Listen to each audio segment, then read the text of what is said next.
Okay, so lesson 11 is spiritual self. So this chapter discusses the different world religions, the beliefs of early Filipinos on different gods and goddesses, superstitious beliefs, beliefs in faith healer, soul and spirit, and how those beliefs was changed since the Spanish and American colonization. So titingnan natin yung different world religion or yung parang pinaka-common na religion sa buong mundo. And also, ano ba yung paniniwala natin bilang mga Pilipino nung sinaunang panahon nung wala pang Katolisismo or Christianity. Tsaka yung mga superstitious beliefs, beliefs in faith healer, soul and spirit, and how those beliefs was changed since the Spanish and American colonization. Okay, so the practice of religion, belief in supernatural being, and power. According to Giddens, religion is a cultural system of commonly shared beliefs and rituals that provide a sense of ultimate meaning by creating an idea of reality that is sacred, all-encompassing, and supernatural. So, ang ating unang binabanggit dito yung word na religion, no? And sinasabi dito, is a cultural system. Di ba kapag sinabi natin cultural, it is a set of shared attitudes, values, goals, beliefs, ano? Kumbaga nakapaloob doon sa culture or cultural system yung mga ganong bagay. And sinasabi ng religion ay ganun daw. Meaning to say, doon na lang sa beliefs, ano? Sa bawat mga relihiyon o iba-ibang relihiyon, may kanya-kanyang mga paniniwala, ano? And also yung values, okay, na meaning to say, para doon sa ganong relihiyon ay something masama, pero sa ibang relihiyon, yung ganong gawain ay normal lang, ano? Or hindi masama. So, anyway, so dito sa baba, he identified the key elements of religions, such as religion is a form of culture shares all characteristic of culture, such as shared beliefs, values that create an identity. So, dun pa lang sa paniniwala natin at saka sa values na pinapakita natin, so minsan nagre-reflect sa kung ano yung relihiyon na kinibibilangan natin. Kaya nga, that create an identity. Okay. So, let's say for example, um, let's say dati, alam mo, may student ako na alam mo, makikita pa lang sa kasuotan, alam mo, babae, tapos nagsusuot lagi ng mahaba, na skirt, so kahit hindi ko tanungin kung anong relihiyon niya, maisip ko na, siguro ito ay born again, parang ganon, or something like that. And yun nga, born again Christian nga, so mga ganong bagay. So, what I mean is, minsan, para bang nadidistinguish natin or parang nagkakaroon tayo ng idea kung ano yung relihiyon ng ibang tao or what kahit sa way pa lang ng pananamit, and maging sa pananalita or sa attitude, pwedeng masabi natin na gano'n, So, anyway, isa lang naman yun, So, next, religion involves beliefs that take the form of ritualized practices. All members engage in behaviors that identify them as members of the community. So, yung parang keyword ay ritualized practices.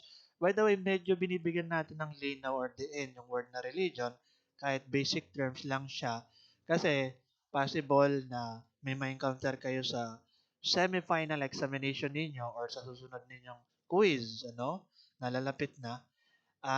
Situational question na let's say for example, ano yung definition ng religion, parang ganon. Then may mga pagpipilian na akala may tama yung ganon or what, pero hindi pala. So, parang situational, di ba? Kaya ating dinidiin. Alright. So, anyway, going back, ritualized practices, yung ating binabanggit sa religion. Meaning to this, from the word itself, ritualized, para bang paulit-ulit mong ginagawa, All member engage in behaviors that identify them as members of the community. Okay. So kahit na lang yung simpleng ano, yung ano bang mga paulit-ulit na ginagawa, ano, na part ng religion, yung mga pananalangin, 'di ba? So 'di ba kapag Katoliko tuwing 3:00, okay, merong panalangin doon sa TV, sa ABS-CBN if I'm not mistaken na parang masasabi nating ritual na siya in a way na dahil paulit-ulit yung ganong gawain, ano? Or sa ibang mga practices, ano, in terms of religion. Okay? So, religion provides a sense of purpose feeling that life is ultimately meaningful. So, kaya ka nga nasa religion, ano? Kasi you feel sense of belonging, ano? Mga ganon na, mayroong meaning yung life, ano? Kaya ganito. Lalo pat kapag ka ikaw ay religious talaga or devoto. Okay? So, ayan. Anyway, in addition, Durkheim defined religion as a unified system of beliefs and practices relative to sacred things, things set apart and forbidden beliefs and practices which unite into one single moral community, called a church, o those who adhere to them. So, halos same lang din naman siya ng definition, ano? Pero meron lang binanggit dito na church, no? Or yung parang, syempre, building or community, ano? Samahan. Alam nyo kasi, sa ibang definition, ano? Pag daw sinabing church, not necessarily building siya, no? Na pinagtitipunan ng tao or something ganon. Ah, sa ibang pagkaka-define ng church is that the moment na nagkakatipon kayo, so may tuturing na daw yun na parang church, ano? Halimbawa sa isang relihiyon, kahit wala naman talagang establishment or building or ano, yung talagang silungan, ano, mga ganon, or malaking bahay or something. So, the moment na kayo ay nagkakatipon, parang church na yung tawag doon. Okay?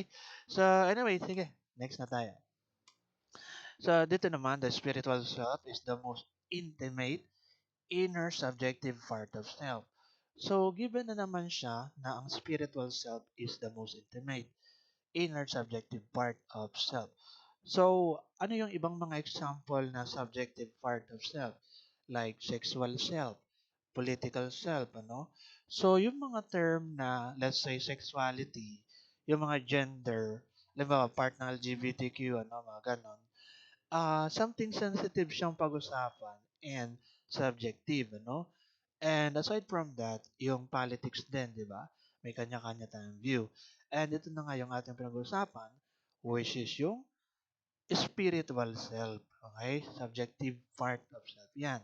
Ngayon, sinasabi dito, most intimate daw, ano? Bakit kaya? It is the most intimate version of the self because of the satisfaction experienced when thinking of one's ability to argue and discriminate, of one's moral sensibility and conscience. So, pinag-uusapan na dito yung moral sensibility and consciensya, no? Halimbawa na lang, magkaiba kayo ng relihiyon. Actually, may kilala ako, no, na tao in which, let's say for example, yung isa, kumbaga, yung tita niya, devotong Katoliko, ano, parang ganon. Tapos siya ay Christian, pero hindi Katoliko, ibang religion niya. Ngayon, one time, talagang pinipilit niya yung kanyang view or paniniwala, no? Based doon sa religion, ano, okay, na kanyang meron, laban doon sa Katoliko. As in, pinilit niya talaga, no? Nakikipag-argue siya kahit hindi naman siya ina-argue, okay, ng kanyang tita, ano, yung kanyang auntie. And, ang nangyari, siyempre, wala, nagtagal lang gano'n, ano, puro gano'n. Wala, devoto pa rin siyempre yung kanyang tita na Katoliko, no, hindi pa rin siya, kumbaga napilit, ano. Kumbaga, kung bakit ko sinasabi yung mga gano'ng bagay is that um, inner subjective part of self, one's ability to argue and discriminate of one's moral sensibility and conscience. Okay? So, yun, pagka mga usaping mga ganyan. And of our unconquerable will is purer than all other sentiment of satisfaction. Okay, so dito na tayo, no? Sa ibaba. Statistics indicate Christianity as the world's largest religion with a 33% population. So as of 2023, meron daw tayong 33% na approximate na population sa buong mundo na puro mga Christian. So come to think of that, na biro nyo, 33% pala ng mga tao sa buong mundo ay mga Kristiyano. As of 2023 yan ha. Ari kasi nakalagay sa ating module, sa ating pala handouts, ay year 2021 pa yata to or 2020. Kumbaga outdated siya, no? Okay. Pero dapat nga ngayong date na 2025 kinuha ko. No? Pero anyway, yan, 33%. Then followed by Islam with a 21%. Umunti yung Islam, Okay? Then Hinduism, 14%. Umunti din yung Hinduism. Then Buddhism, 6%. Parang mas dumami yung Christianity and yung ibang religion or masasabi nating maring hindi naniniwala sa Diyos or tinatawag nating atheism, Ngayon, dagdagan ko lang, sa Christianity, ang pagkakatanda natin ay around 50% of Christian ay Catholic. Oo, Catholic talaga, And 37% doon ay mga Protestant, Yan, mga approximate lang. So then 12% Orthodox, mga ganun, etc. And yung iba doon, siyempre, ibang mga Christian like mga born again Christian, Baptist, Iglesia ni Cristo, and kung ano na pa man na Christian, ano na pwede natin masabi. So, yun. Anyway, mamaya tatanungin ko kayo kung based sa, let's say, sa klase, kumbaga survey lang, kung ilan yung ganito or what, na religion. Okay, so ano lang siya survey. So, sa next natin na slide, World Religions Infographics. So, ito, makikita natin sa mapa, yung dami, ng mga Christian. So, sa sky blue, kumbaga nagkala talaga. Then, followed by Islam. Basta ang pinakamadami, Christian. Ang susunod ay Islam. Tandaan nyo yun, ha? Alam mo, pag baka itanong sa exam, let's say, what is the second most religion or most religion in terms of kasi numbers ang sinasabi natin. So siyempre ang sasagot nyo ay Islam, yun ang pinakamarami. Okay? Pinakauna is Christian. So dito naman sa mga Islam, siyempre ito yung mga ano yan? UAE, yun, Arab Emirates, mga ganun, Dubai, kung ano na pa man, na Muslim countries. So, yan, Hinduism, Buddhism sa China, Chinese, Taoism, part din ng Chinese, or China, Okay, Judaism sa may Israel, So, ganun. So, ngayon, dito nakalagay, sinasabi na ang Philippines is the only Christian country in the Southeast Asia. Pero actually, ito ay outdated, Based dun sa ating nakalap na panibagong informasyon, ay pati daw Timor-Leste, na kabilang daw ng Southeast Asia, ay Christian country. So, Christian country, okay, or Southeast Asian countries na Christian. Okay, yun ang sinasabi ko. So, di ba, kapag sinabi natin Southeast Asian, like yung mga Philippines, Indonesia, Thailand, Malaysia, Brunei, Singapore, Vietnam, Laos, Cambodia, Myanmar, So, yun yung mga Southeast Asia. Ngayon, sa lahat-lahat doon, Philippines and Timor-Leste, yun lang yung Christian countries, sa Southeast Asia. Na sinasabi, around 90% ng mga Pilipino ay Christian. And sa Timor-Leste, ay around 98% daw, So, siguro, kung gusto niya, i-take down nyo na rin ito, yung ibang country ng part ng Southeast Asia na relihiyon, So, let's say, ito na lang tandaan nyo. Yung mga Islamic country like na part ng Southeast Asia is Indonesia, Malaysia, Okay? At saka Brunei. So, yun lang yan. Indonesia, Malaysia, and Brunei. Yun yung mga Islam, mga Muslim, karamihan ang mga nakatira doon. Okay na? Sa mga nagte-take down notes. Indonesia, Malaysia, and Brunei lang yung Islam. Sa part ng Southeast Asian countries. And the rest, puro Buddhism na. Buddhism na yung Thailand, Singapore, Vietnam, Laos, Cambodia, and Myanmar. Okay? So, ayun lang. At least, syempre, alam ninyo yung pagkakahati nung dami, ng mga reliyon, sa Southeast Asia, no? Kalimitan pala talaga doon ay Buddhist, So, si Buddha, 'di ba? Yung parang Diyos, pero not necessarily Diyos, Iba kasi ang kanilang paniniwala, hindi ibig sabihin Diyos na kaagad nila, si Buddha. Parang may i-relate natin kay Jesus Christ or sabihin na natin pwedeng ma-pattern natin yung life niya, no? Okay na something ideal, parang ganun. So, anyway, sige mamaya, mas lilinawin pa natin ang mga ganung usap. So, ngayon, sige, tatanungin ko naman kayo ha. Okay, ito ay survey lang ha, hindi ito kung anong bagay. Okay, sa tanong lang, pakirasan kung sino sa inyo yung mga Katoliko. Okay? As in Catholic. So, pakirasan yung mga Catholic. Okay? Sige lang.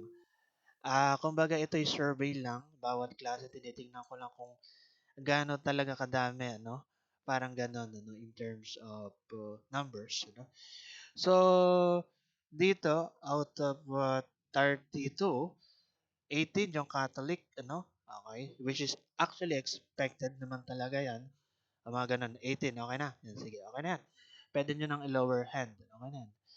Um, Around 18 yung Catholic, okay? Out of, for the meantime ngayon ay 30, nasa 30 kayo yung attendance, Okay. And, curious lang ako, syempre, matanong natin yung ibang religion. How about, sino naman sa inyo ang born again Christian? Pakirisan nga, Born again Christian. So, dalawa, Okay, around two, Medyo kokonti, pero actually, medyo madami na rin yan sa dalawa. Sige, okay na yan. Pwede nang i-lower hand, let's say, para may naman tayo, let's say, Iglesia ni Cristo. Sino naman sa inyo ang Iglesia ni Cristo? Teka lang. Sorry. Iglesia ni Cristo, isa. Isa ga. Iglesia ni Cristo ang sinasabi ka, ha? Okay, iba na yan. Wala yata, Wala. How about, meron ba sa inyong Baptist? Okay, Baptist yung religion. Tunay? Baptist? Nagtaka ako. Talaga? Hindi, kaya ako nagtaka. May dahilan. Kasi ako personally Baptist ako. Noon dati I mean very active akong Baptist. In terms of religion, Baptist ako. Hindi lang ako active ngayon. Kaya ako nagtaka, nagulat ako. Baptist pala to. Hindi halata. um, uh, uh, anyway, um, pero saan kang church nag-a-attend sa Baptist? I-type mo na lang sa chat box. Babasahin ko mamaya. Sige, pwede nang ibaba yung hand. Kasi syempre, same religion eh. Nagtaka lang ako. Ano pa ba mga religion? Let's say, Muslim. Okay? Meron ba sa inyo Muslim? As in Muslim talaga? Um, Muslim. Wala. Walang Muslim. Okay? How about, ano ba bang mga religion? Dating daan. Meron ba sa inyo dating daan? Mga ganan? Meron. Meron pala, no? Meron. Hindi siya ganun ka-common actually. Meron pala. Dalawa. Okay. Iba-iba palang religion nyo, Sige. Sige, lower na. Okay na yan. Ano pa yung ibang mga reliyon? Baka meron pa dyan, Kaya ka lang tinatanong. Sige, mamaya, babasahin ko sa chat box natin. Sige, tuloy muna tayo, and continue ko muna yung paliwanag ko. So, anyway, ang tawag dito, nasa naga ako. Ayun nga, sa ating pagtatanong sa relihiyon ninyo, So, talagang iba-iba. As in, actually, medyo nagulat nga ako na hindi siya totally katoliko. Oo, yung pala meron ding mga iba na dalwa-dalwa sa ibang relihiyon. Ina-expect ko kasi na ano, halimbawa puro Katoliko, then and baka mga dalawa lang ay born again Christian, then yung iba ay wala na. Ganun na. Like Katoliko sila or born again, mga ganun. Yung pala iba-iba rin yung relihiyon ano. Parang ganun. Kaya ako nagtaka. Anyway, pero hindi naman nakakapagtaka yung dami ano na tayo ay mga Christian. Okay? So, kumbaga expected na lahat tayo, kayo, no? Ewan ko man pala sa inyo, yung iba kung meron man na atheist or ibang talagang religion na malayo sa Christianity, ano? So, pero ina-expect ko na around 95% of us are Christian, ano? Parang ganun. So, yun naman na expected na. Nakita nyo, oh, yung dami ng mga religion na meron tayo. Sa klase pa lang nito, ano? So, dito, basahin natin, ano? Okay? Filipinos shows their religiosity through participating on different religious practices, such as baptism.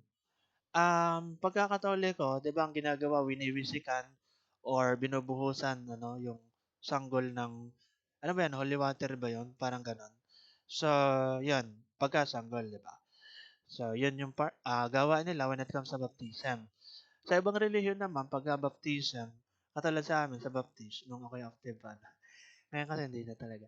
Um, ang ginagawa do'n, tinutubog talaga siya. Oo, tinutubog ano, do'n sa may tubig. Okay. Then parang hindi namang ano, hindi magsu-swimming, ah.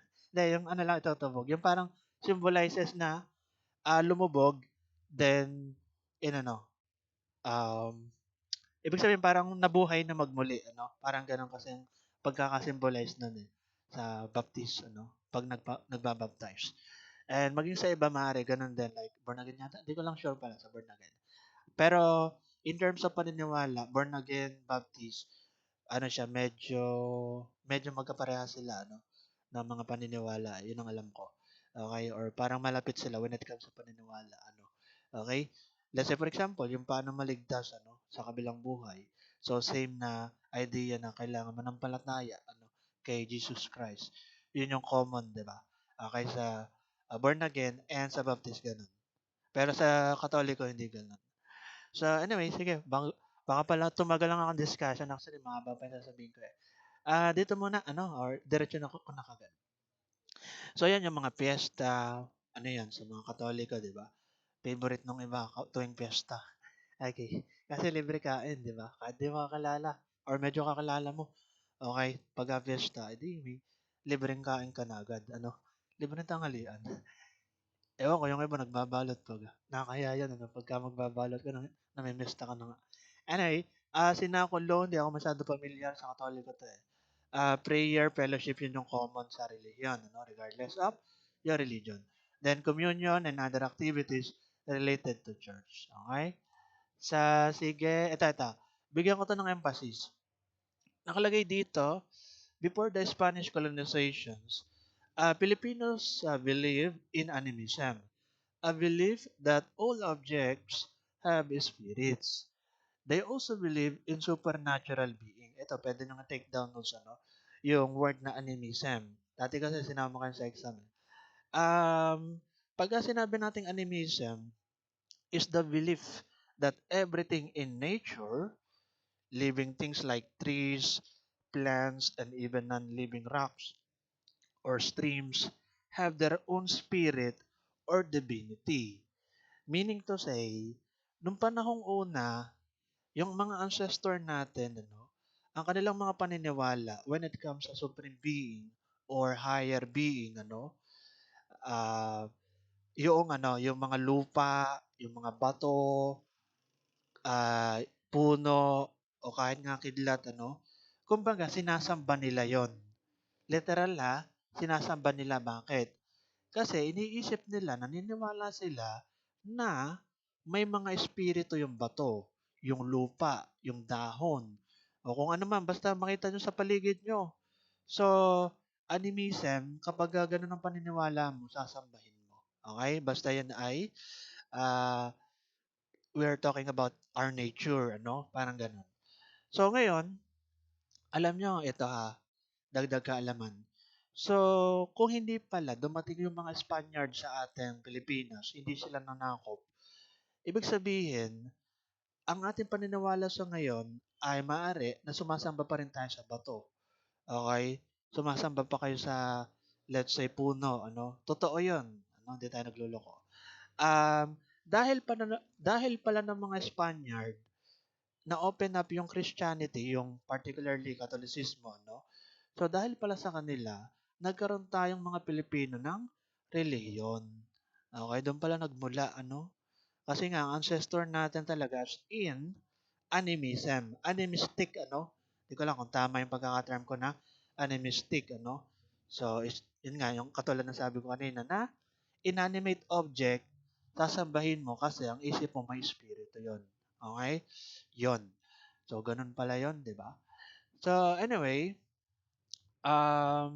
kumbaga na westernized tayo, no, in terms of religion, okay, ng mga Spaniard. So, now, they also believe in supernatural being. According to McLennan, ito, tatanungin ko kayo ha, the concept of supernatural has been shaped by the Western notion of nature and causality, and it's culturally and it is culturally specific. Ngayon, dito naman tayo sa baba. According to Daskeo, many Filipinos still spice their life with superstitious beliefs that they strongly believe could help them cope with day-to-day activities, especially most important events in life such as marriage, finding a job, and moving to a new house. Ngayon, ganare, ito ang tanong ko sa inyo. Teka lang. Ang tanong ko ay magbigay ng example ng superstitious beliefs or yung mga pamahiin. O simulan ko muna, no? Let's say bawal daw walis sa gabi. Baka daw itabo yung swerte, parang gano'n. O sige, kayo naman. Let's say Escalona, go ahead. Escalona, magbigay ng example ng superstitious beliefs. Hanggat maaari, walang mic. Pagpagpag daw, ano? Okay? Magpapagpag. Oo. Hatulan, ikaw nga, magbigay ng example ng superstitious beliefs. Ano na lang, sa mic, hanggat maaari. Okay? Magbigay, superstitious beliefs. Tolentino, Yung ano po, bawal po magbula kapag may patay po. bawal ano? Magsuot po ng pula. Bawal magsuot ng pula po kapag may patay. Bakit daw? May dahilan yun. Ano daw po, ibig sabihin daw po ay masaya daw po kapag nakapula. Okay. Kumbaga dahil nagluluksa, bawal para magsaya, no? Kasi yun nga, bawal magsuot ng bula. Okay, so sige, pwede yun.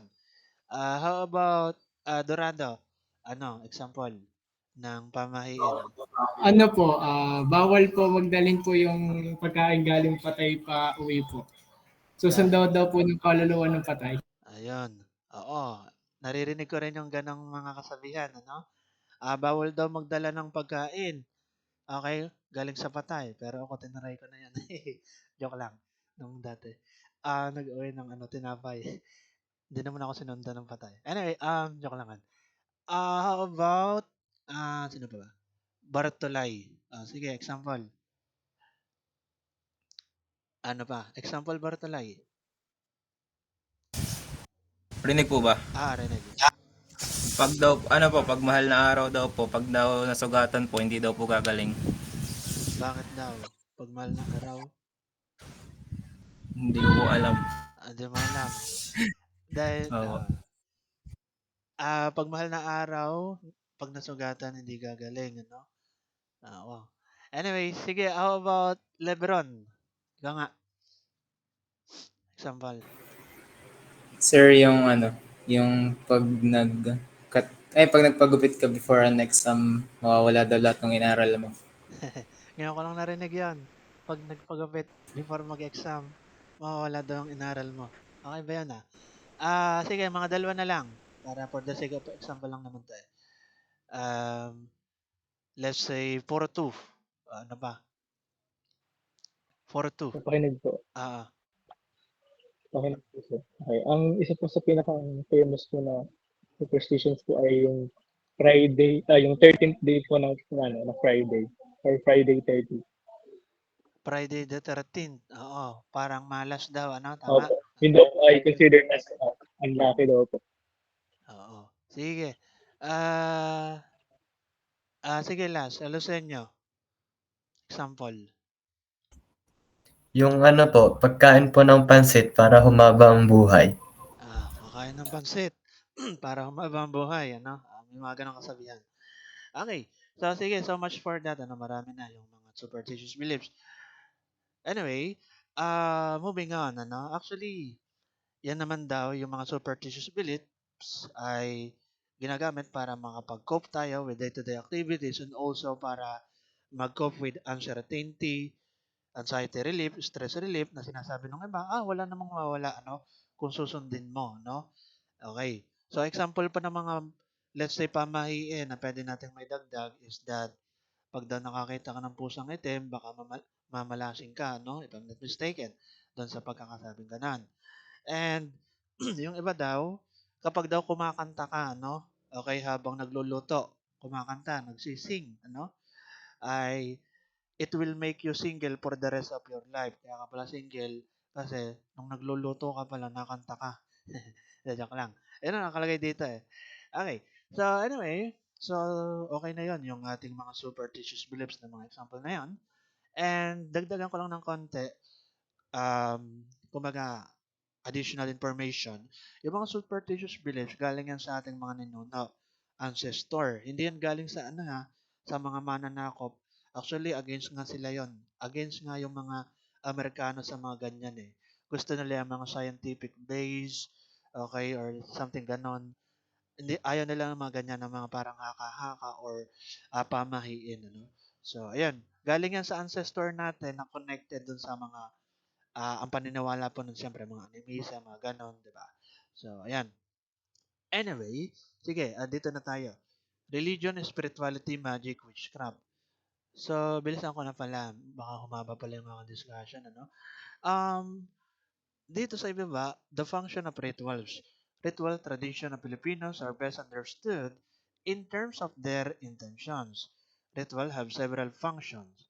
There are rituals to have a good harvest, as for guidance and protection from their ancestor and unseen forces, to heal the sick, to bring good luck, and to conceive. So, ang ginagawa, ano, let's say, ng katutubo, sumasayaw, ano, okay, dun sa kanilang tinanim, okay? In that way, pwede nating masabi siyang ritual. Pero may sinasayawan ano, yung tinaniman, okay? Or let's say sakahan ano, mga ganon para daw maging maganda yung pagtubo or kung naman umusbong ano, something like that or dinadasalan, okay? So that way, pwede nating masabing ritual, 'di ba? Yung mga common na ritual, pagdadasal ano. Pwede nating masabing ritual 'yon, yung pagdadasal. Lalo na sa Katoliko ano. Ibig ko sabihin kasi, kaya ko naman sinabing ritual yung pagdadasal sa Katoliko. Kasi nga paulit-ulit, 'di ba? Meron kayong mga parang ano 'yan, may katawagan doon eh. Okay. Um, uh, anyway, so basta may katawagan doon. Kahit na nga lang yung simpleng napapanood natin sa ABS-CBN na tuwing 3:00, ano, kagaya ng sabi ko kanina, no, if I'm not mistaken. So, meron panalangin ano na sinusundan. Okay, na ano yun, sabi, "Pumanaw ka Jesus." Gano'n ang boses ng ano, nagsasalita ano, mga gano'n. Tapos basta prayer siya 'no, gano'n, tuwing 3 o'clock. Naalala ko lang kasi kahit nung bata pa ako maliit naririnig ko na 'yun ano. Okay, so ayun, next, para hindi magtagal. So ritual performance of ceremonial acts prescribed by a traditional or sacred law, a specific observable mode of behavior exhibited by all known societies as a way of defining or describing humans. So ritual. Pwede rin masabi na symbolic in relation to its reference. Halimbawa, ano yung mga kulto? Ito lang share ko lang sa inyo. Yung mga nalalaman kong ibang mga bagay. Yung mga kulto, yung mga extreme na kanilang mga gawain, let's say for example, umiinom sila ng dugo ng kambing. Oo, nagtitipon sila yung mga kulto, then umiinom ng dugo ng kambing. So, imagine nyo yun, ano? Okay. Ang pangit tingnan, gawin ng ganon. Ang dumi-dumi nga ng dugo, ano? Tapos hayop pa, ano? So, ganon. And ano pa ba? Actually, meron pang mas extreme case eh. Yung mga ano, satanism daw, Illuminati, mga ganon. Alam mo ba, nagtitipon sila underground, tapos ginagawa nila yung ritual nila, nag-aalay ng tao. I mean, sinusunog literal ha. Oo. Kumbaga, kakaiba yon ano? Out of this world na ano yung ginagawa nila. Okay, na ganun. Ritual siya. Oo. May mga ganong ginagawa yung mga kulto. Okay, sa iba't ibang panig ng mundo. At kung ano na pa man, di ba? Pinapanood ako sa YouTube na parang ganun eh. Okay? So, anyway, yan, sige next para ano, diretso na tayo. So, religion came from the Latin word religio, means to respect or care for. It is generally defined as belief in worship of or obedience to a supernatural power or power considered to be divine or to have control of human destiny. Okay, kumbaga, yun pala yung keyword ng religion, yung to care for or respect for. Ano? So, kumbaga, regardless kung anong religion mo, okay, para bang automatic na, ito yung beliefs namin, ito yung beliefs ko, no? So, respeto na lang, no? Tama rin naman siya, no? As long as hindi ka daw ano sa ibang tao, mga ganun, no? Um, Anyway, dito sa ibaba, religion is an organized set of beliefs, practices, rituals, and symbols that increases an individual's connection to a sacred or transcendent other. Kumbaga, the moment na may relihiyon ka na kinabibilangan, automatic meron kang Diyos na pinaniniwalaan. Or kung hindi man Diyos, for sure, higher power, ano? Kumbaga, higher entity, ano? Sa iyo bilang tao, no? Mga ganon. So, kapag part ka ng religion, given na naman yan. And, teka lang, tingnan muna natin yung next slide. Okay, sige, ito muna nga. So, dito yung mga symbol, Christianity, Latin cross, kumbaga nagre-represent ng kay Jesus Christ, ano? Nung ipinako siya sa cross, Latin cross, ano? Kumbaga nakatayo yung cross. Meron kasing iba, mga parusa nung panahon una, pinapako sila sa cross na nakatiwarik. Di ko alam kung si Apostle Paul yata yun or Apostle John or kung ano man. Basta malapit sa mga ganong pangalan na nung sila ay parang pinapatay, ay nakatiwarik na nakapako sa krus. Okay, pero ayun nga, standard, ayan, nakatayo yung krus, ano, nagre-represent ng Christianity.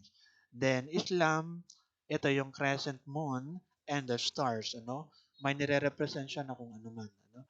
Pero hindi yung morning star, ha, kasi kapag ka sinabing morning star, Lucifer yon, ano, ibang usap na yon. So, iba yon, ano. Then, Hinduism, letter, yan. Then, Buddhism, Dharma Chakra. Okay? So, ito ay will. Ano nga to? Will of ano? Wheel of Fortune. Hindi, joke lang. Ano yan? Si Wawawi. Hindi, Wheel of Life, ano? Na parang sinusundan sa Buddhism, no? So, yung parang ganito. Yung Manibela. Okay? Then, Taoism, ito yung good at saka yung bad, ano? Ito yung sa China. Tandaan nyo yung mga country din, ha? Chinese, ano? Shinto, ang alam ko sa Chinese yata to o sa Japan. Mahalin man sa dalawa. Pero ang nire-represent nito, yung Torii Gate na nakatayo pa rin siya kahit dumaan yung hundreds of bagyo, hundreds of earthquake, hundreds of years na nakalipas. So, kumbaga, nananatili pa rin matatag, ano? Itong Torii Gate, yun yung nagre-represent. And, Judaism, Star of David. Ito yung parang sinasabi ng iba, pentagram, or inverted triangle, parang ganun, pinagsama. In terms of symbolism, so sa Judaism, pagkakatanda ko, God of Abraham, yung Diyos ni Abraham, yun yung kanyang Diyos, na nakalagay naman yun nakasaad sa Biblia. Okay, na mismong actual, based doon sa, nakalagay sa script, na actual na kinausap ng Diyos, verbally, si Abraham sa kalangitan, ano? Abang nakatingala si Abraham. Parang ganun eh. Yun nung naalala ko sa parang kwento na nabasa natin sa Biblia, no? So, Judaism. Ito naman ay more common sa ito yung mga Hudyo, Jewish, ano?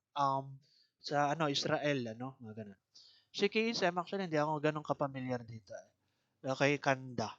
Sikhism. Hindi siya ganun ka-common, ang alam ko. So, next. So, ito, given na nga, ano, yung religion, hindi naman natin kailangan pa ulit-ulitin, a set of cultural beliefs and practices that usually includes some or all of basic characteristics. Then nga, the moment na may religion ka, may pinaniniwalaan ka ng supernatural being, such as spirit, God, sa mga ganon, etc. Okay, so siguro basahin nyo na lang. Ito, bigyan ko lang kayo ng parang ano, trivia. Trivia lang to ha. Or dagdag kaalaman lang sa ating university.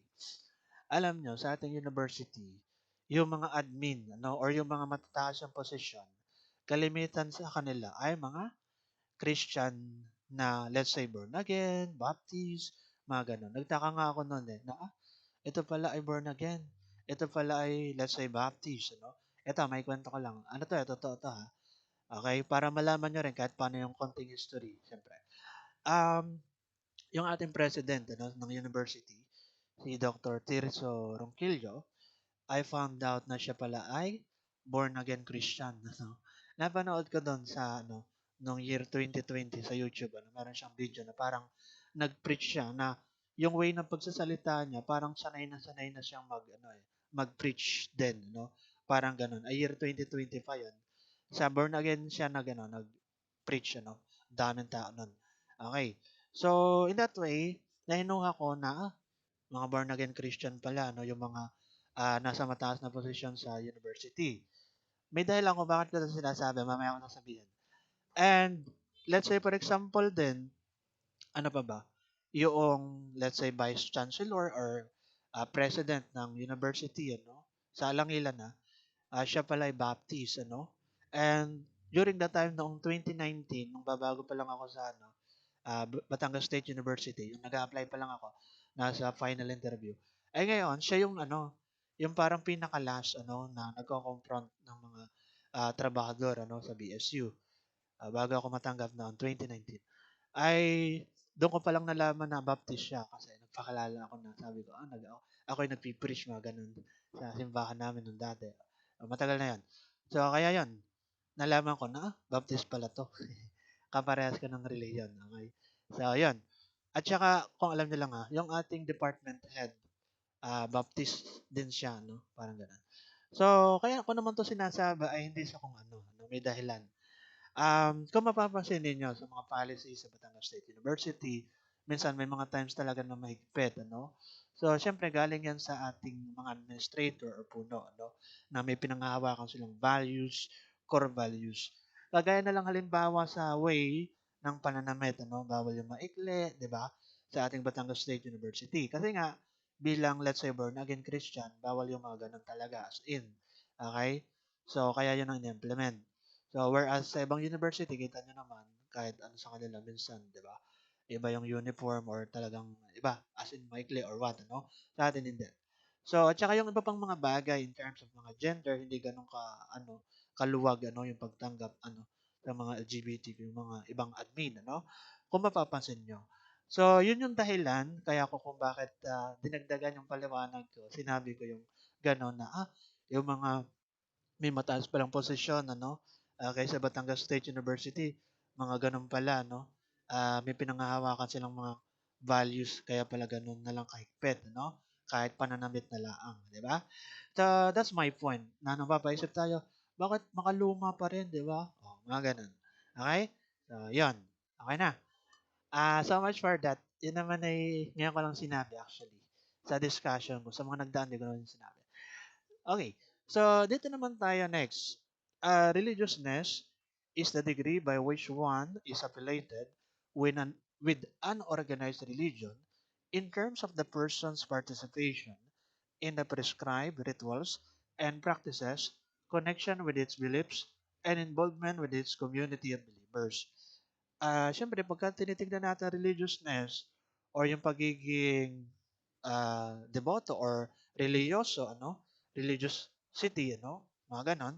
So, kung gaano ka sumusunod doon sa mga practices sa simbahan at saka nag-a-attend ka talaga, as in, very active ka.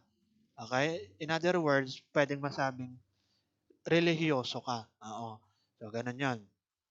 Whereas spirituality, on the other hand, involves experiencing something beyond oneself in a transcendent manner and living in a way that benefit others and society. It could be related to a search for the sacred. The term sacred may signify a person, an object, a principle, or a concept that transcends the self. The sacred can include a divine being or a divine object that is set apart and considered as holy or beyond ordinary. So, the reference to what religion is also refers to the dynamics of the meanings attached to spirituality. It emerged as people relate to the developmental and existential challenges of the search for the meaning of existence amidst the ambiguity of life. So ngayon, pwede nating masabi na reliyoso ka pero hindi ka spiritual. Banal ka pero hindi ka spiritual, no? So parang ganun or vice versa. 'Yon. Kasi minsan nagtataka tayo, sasabihin natin, bakit ba si ganito? Active sa simbahan, relihiyoso. Pero kung sino pa yung relihiyoso, sila pa yung judgmental. 'Di ba? Minsan may napapaisip yung iba sa inyo lalo na kapagka Katoliko, gano'n yung parang naisip, ano? Okay? Sa do'n sa ibang relihiyon na, yung pananamit, yung ganitong gender or something, 'di ba? So, yun yung nakikita natin. Well, kanya-kanya na lang 'yan ng view, or interpretation. Bahala na kayo kung paano niyo siya titingnan. Pero ako kasi bilang dati kasi active ako baptist, as in religious, mga gano'n. Nadaanan ko rin yung mga ganyan like, yung para bang konting may pupunahin ako na, mali ang ganyan, yung pananamit or mali yung ganyang pamumuhay or something. Okay, 'di ba? Pero siyempre automatic naman yung mga bawal mag-inom, magsigarilyo, etc. Yan naman ay automatic na yan kahit regardless of religion, Okay? Um, Anyway, pero sa bagay nakakaano rin pala yung religion, nakakahatak din sa mga ganun, ang tawag dito, para kasi sa kanila, okay, parang mas nakikita nila yung harsh reality or based daw dun sa nakasaad sa Biblia na dapat ganito ang sundin or what, okay? Kaya gano'n na lang sila magsalita, okay? Kaya parang harsh yung dating para, alam mo, sa atin, sa inyo, Okay? Sa marami sa inyo. So, ayan, ilang naman. Spiritual identity is the persistent sense of self that addresses ultimate question about the nature, purpose, and meaning of life. It results in behavior that are consonant with the individual's core values. The definition of a sense of identity focuses on the individual construction of a relationship to the sacred and ultimate meaning. Okay, sige, tapos na tayo. Ito ha, tandaan nyo to. So, gnostic, agnostic, theist, and atheist. Lumabas na sa exam natin. And may mga nagkamali pa dito. So, pagka sinabi natin gnostic, sigurado ka talaga dun sa paniniwala mo. Pagka agnostic ka, nag-aalinlangan ka pa, no? Parang ganon. Di ka sure. Commonly applied to religion, or beliefs in the existence of God. Sa theist, syempre naniniwala ka na may Diyos. Atheist, lack of belief in God, mga ganon. So, kung may tatanong ko kayo, so ano ba sa palagay nyo kayo? Masasabi natin na gnostic theist. Kasi nga, naniniwala tayo, sigurado tayo na may Diyos. So, bilang Christian country, so naniniwala tayo na ganun. Okay? Yan. Alam nyo, speaking of Christian country, sabi ko nga, 90% of Filipino people are Christian. Kaya nga, kung mapapansin ninyo, sabi ko nga, yung mga, let's say, part ng, siyempre, mga LGBTQ, mga ganun, mga Sogaville, hindi siya napapasa, or parang hirap. Kasi nga, dahil Christian daw Christian country. Whereas sa ibang bansa, dahil hindi naman sila Christian country, So, madali lang sa kanila yung mga same-sex marriage or mga ganun, ano, etc. So, moving on. So, tapos na tayo doon sa mga ganang usap. Gnostic theists, sigurado ka na naniniwala na may Diyos. Gnostic atheists, sigurado ka na walang Diyos, ano? Parang ganun. Meron ba sa inyong atheists? Kalimitan sa mga atheists, mga ano daw eh, scientists, ano? Kasi scientifically based sila, no? Mga ganun. Then agnostic, naniniwala ka na may Diyos pero hindi ka sure. Ito naman, hindi ka naniniwala ng Diyos, na may Diyos pero hindi ka pa rin sure. Parang nakakalito itong dalawa, ano? Parehas naman na ano eh, hindi sure sila. Okay? So, anyway, so ganito, may kwento ko lang sa inyo. May kakilala ko, ano, dati. So, ngayon, siya ay purely atheist. As in, hindi siya naniniwala na may Diyos. Pero one time, kinagabihan, mag-isa siya sa kwarto, ano? So, merong gumalaw, ano? Okay, merong gumalaw, ano, na object sa malapit sa kanya, no? Parang ganun. Wala naman daw pusa, hindi naman siya hinangin. Parang madilim yata yun, pagkakakwento niya dati. Ay ngayon, 80s talaga siya. Oo, 80s. Pero dahil dun sa ganung pangyayari, personal experience, naging agnostic na siya. Ibig sabihin, para bang hindi na siya sure kung meron talaga bang, or kung wala ba talagang Diyos, or wala ba talagang supernatural, ano? Dahil because of that pangyayari, nagkaroon ng alinlangan at naging agnostic siya. Parang ganun, di ba? So, ayun. Yun lang naman. And, di ka, nakwento ko na yata dun sa inyo to, ano? Yung, halimbawa, nung bata ako, nung let's say 7 years old, tapos sa amin, hindi, nasa Pampanga pa nung kami. Okay. Lipat bahay. Nung matagal na. Ang nangyari, ano, ganito. Ako baga, gabi na, patay na ang ilaw, tapos tulugan na, ano, ay parang haunted house yung nalipatan namin ng konti eh. Laging parang kagulo, no? Parang ganun to. Ngayon, one time, habang madaling araw, so merong multo. Nakita ko talaga multo siya. No? So, lumulutang as in, tapos parang maliwanag, ano. Hindi ako nagagawa ng kwento ha. As in, through experience siya.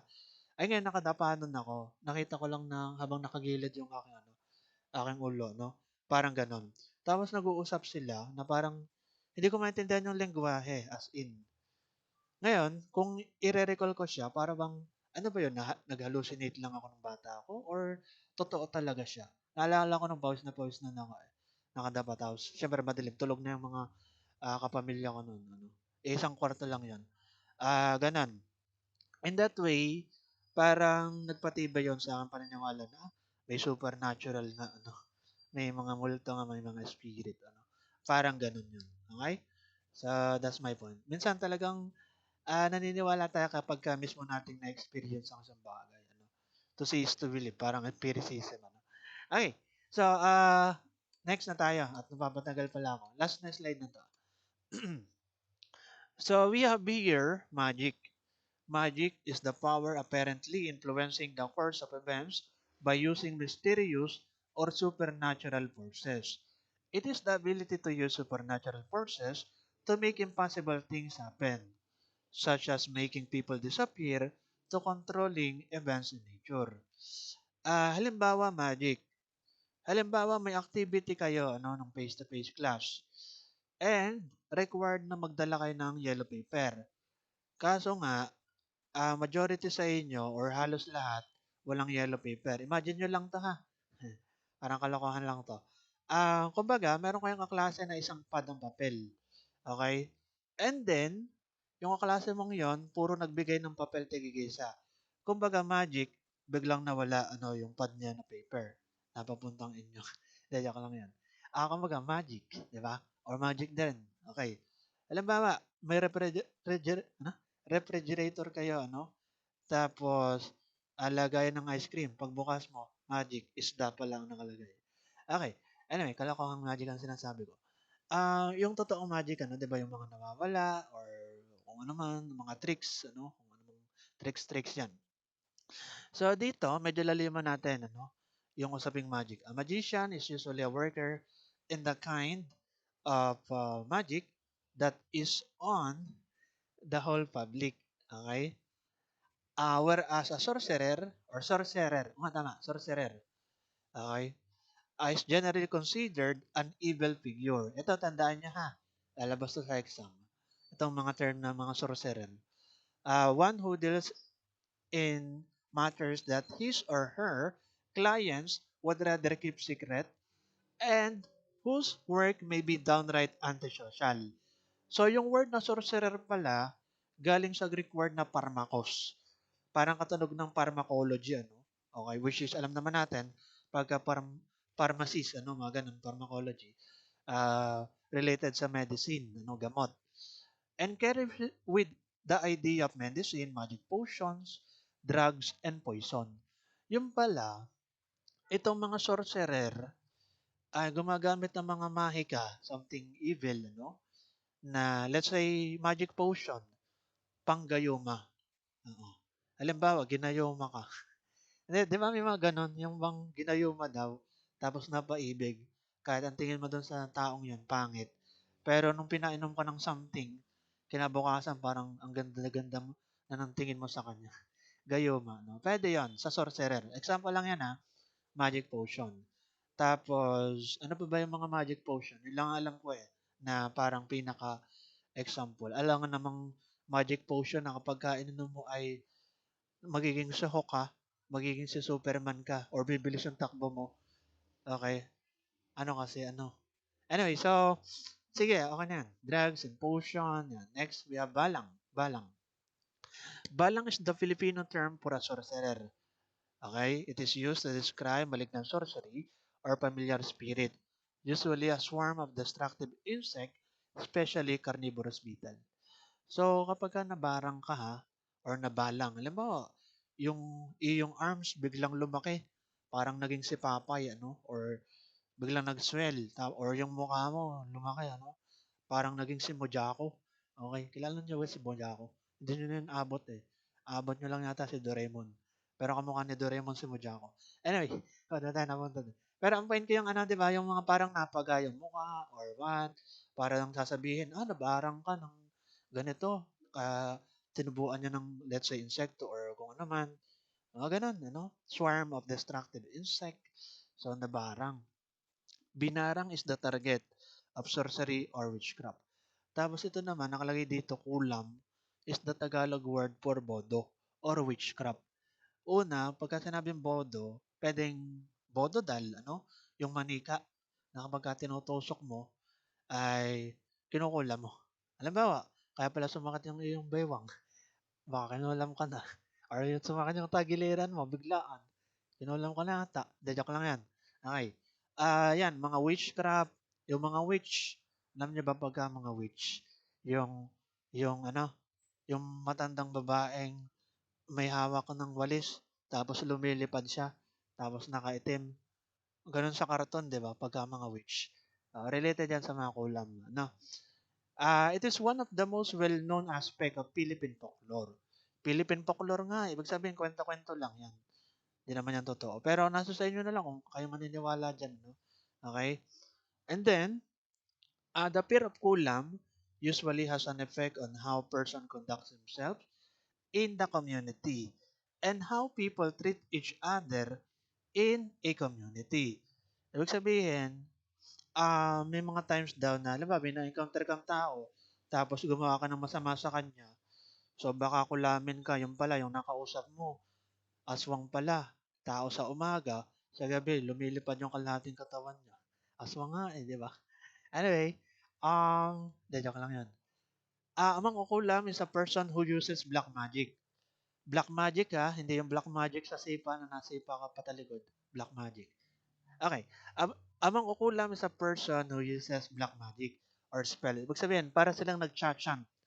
May mga parang lingwahe na hindi mo maintindihan. Di ba? Pagka mga mangkukulam. So, nag-spell sila. Okay. And, para siyang connected sa albularyo na pangkontra. No? Pagka nakulam ko or something, ay saan ka lumalapit? Sa albularyo. So, kalimitan ang alam ko, ano, sa mga bukid ng gagaling or nangyayari, ano, yung mga something na mga ganyan, ano, yung mga kulam or barang or what. Yun ang pansin ko eh. Tapos albularyo doon, ano, sa bukid. Pagkagipit sa albularyo kumakapit. Or kapag malayo yung hospital, no? Ganun ang ginagawa. Minsan, 'di ba pagka albularyo, yung doktor kwak. O kwak doktor, ano? Yung merong ano yan? Dahon. Ewan ko sa tenga ba 'yon? Nakabanta na, mga ganon. Tapos nilalawayan ka pa. Sa halip na gumaling ka, lalo ka magkakavirus sa laway niya, 'di ba? 'Di ba? May lagnat, ganun ang ginagawa ng mga albularyo eh. Sari-sari. Um, ayun, naalala ko tuloy si Ed Calawag. Pero hindi na siya ganun kasikat ngayon. Ano? Okay? Parang pinagtatawanan na espiritista. Sasabihin niya na nasa kalagitnaan siya ng damuhan. Sasabihin niya, basa ang tubig. Eh, sadya naman basa ang tubig eh. Meron bang umapay na tubig? Anyway, so, sige, so much for that. Baka kung ano pa mga kalokohan, mga pinagsasabi ko. Pero I hope na-guess niyo mga point ko. No? Okay? So, ayan, bodo, albularyo, mga kulang. Ayan naman yung mga common simple terms na binigyan lang natin ng konting mga illustration. Okay? So, are, hindi ko na to isama sa exam. Pero, siguro, basahin nyo na lang ha. At least, dagdag kaalaman na lang. Yan. Ito yung sinasabi kong will. Life, basta meron tong will, noble will or something, mga ganang noble eightfold path. Pero will siya eh. Okay? Bawat ano, yan. May nakalagay dyan. Tapos, sa Christianity, yan. We believe in the God, ano? Na merong tatlong persona. God the Father, God the Son, God the Holy, God the Holy Spirit. Amen. Nanalangin tuloy. Hindi. Tatlong ano, siyempre persona ating binabanggit. Ano? Eternal life after death will be achieved through faith in Jesus Christ. Alam niyo, pansin ko dito, sa nagawa ng module, siguro siya ay born again or baptized or kung ano man. Kasi nilagay niyo to eh. Eternal life after death will be achieved through faith in Jesus Christ. Kasi kapag kakatoliko, more on, ano kaya, di ba? Yung parang good works na, pagka ikaw ay mabuting nilalang habang nabubuhay ka pa, so sigurado papunta kang heaven. Ganon. Ang sa katoliko. Sa ibang relihiyon naman, like sa Baptist, sa born again, or iba rin, ano, sa kanila ay focus lang talaga sa Jesus Christ na mananampalataya sa Kanya, then maliligtas ka patungong heaven. Parang ganun kasi, di ba? So, kaya ito yung parang nag-caught ng aking attention na, nilagay itong ganito. Siguro ito yung born again or baptist or kung naman. Yung gumawa ng module. So, anyway, yan, Hinduism, meron tayong tinatawag na karma or reincarnation. Ito lang, singit ko lang to. Kung akong tatanungin ninyo, naniniwala ba ako sa reincarnation? Medyo, ano, kasi may napanood ako talagang documentary, ano, as in talagang kapanipaniwala yung case niya, no, i-search nyo na lang yung true story of, or true case of reincarnation sa YouTube, may lalabas doon, yung bata na parang, ano, yung past life daw niya ay, siya ay, nasa World War One yata, ano, nakipagdigma, ano, then, yung batang yung kamukha talaga nung namatay na piloto sa digmaan ng World War One. Parang ganun. As in kamukha niya. Tapos, yung mga memories ano, in the past, nare-recall niya kahit sobrang liit pa lang niya. Nakakapagtaka yun, ano, mga ganong cases. So, kaya medyo naniniwala ako sa mga ganong, ewan ko, parang kakaiba, may mga mystery, ano, sa mundong ibabaw na hindi natin alam talaga. Yan, yung mga reincarnation. Anyway, next. Okay na yan. Islam. If Jesus Christ is to Christianity, then Islam is to Muhammad. Yan, tandaan niyo yan ha. Yan yung parang analogy. If Jesus Christ is to Christianity, then Islam is to Muhammad. Kasi yung parang, uh, ano yan? Final prophet or yung parang tagapamagitan or yung parang nagkatawang tao na Diyos ano, sa Islam, si Muhammad. Ano? Yung parang messenger, may parang right term pa doon eh. Pero parang close to that yung messenger. Okay, sa daigdig daw. Ano? So, sa Christianity naman is si Jesus Christ. Okay, next. Okay na yan. Di nyo na to kailangan i-memorize ha. Hindi ko tayo sasama sa exam. Pero yung mga sinabi kong analogy, possible. Judaism, yan, God of Abraham, yung mga Hudyo, ano, yung mga ganyan. Tapos ayun na lang yung ating